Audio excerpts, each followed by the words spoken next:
Hello, welcome to the Night Radio and Television Station, and I'm Cao Trí. Here comes the local news. Although the global epidemic and natural disaster have been parallel with difficulties, Vietnam still saw a trade surplus of 19.1 billion US dollar after 1 year. This is the fifth consecutive year that Vietnam has a trade surplus, deserving to be a bright spot in the world. Vietnam, with an economic openness of 200% of GDP, is considered one of the most open economies in the world. Therefore, when the global economy was reduced due to the impact of COVID-19, it meant that Vietnam export activity was seriously affected. The Ministry of Industry and Trade has quickly implemented many solutions to remove difficulty for import and export activities. As a result, export turnover achieved positive growth in the context of epidemic negatively impacting global trade. Trade surplus continued to be maintained. Export turnover in 2020 was estimated at 281.5 billion US dollar, up 65% over the previous year. The trade surplus of the whole year was estimated at about 19.1 billion US dollar, marking the fifth consecutive year of the export surplus, with the next year's surplus being higher than the previous year. In order to serve the consumption demand on occasion of that 2021, and the prices of imported goods increased by 13 to 15%, especially prioritizing the use of high-quality Vietnamese goods.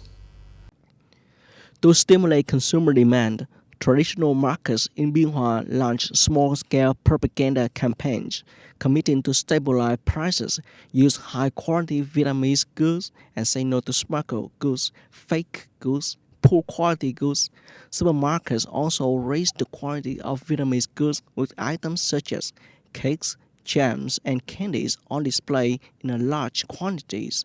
At the end of the year before that, the preparation of goods to serve the consumers is urgent. At the same time, is to increase the handling of smuggled goods, fake goods, and poor quality goods, not let a large number of these goods enter the market. The European Union (EU) said it negotiated to buy more vaccine from BioNTech in the long term and was willing to assist companies to expand vaccine production to relieve supply knocks. The most severely affected country remains the United States, with 358, 233 deaths out of a total of 20,859,891 cases, closing 2020 with the deadliest December and having the most infections in the pandemic outbreak.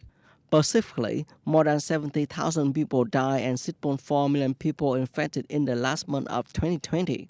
In the UK, the past 24-hour recorded number of new infections continued to record high with 57,725 cases and 445 more patients died.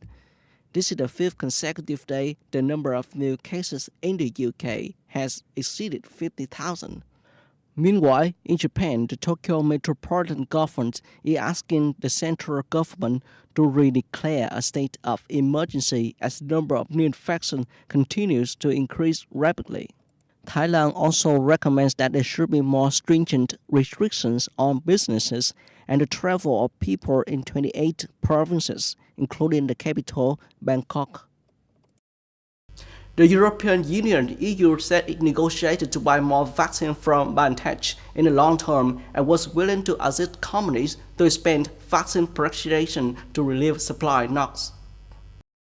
DBA news agency of Germany quoted the European Commissioner in charge of Health, Stella Kyriakides, as saying that the bottleneck was not due to the number of orders, but the lack of production capacity around the world.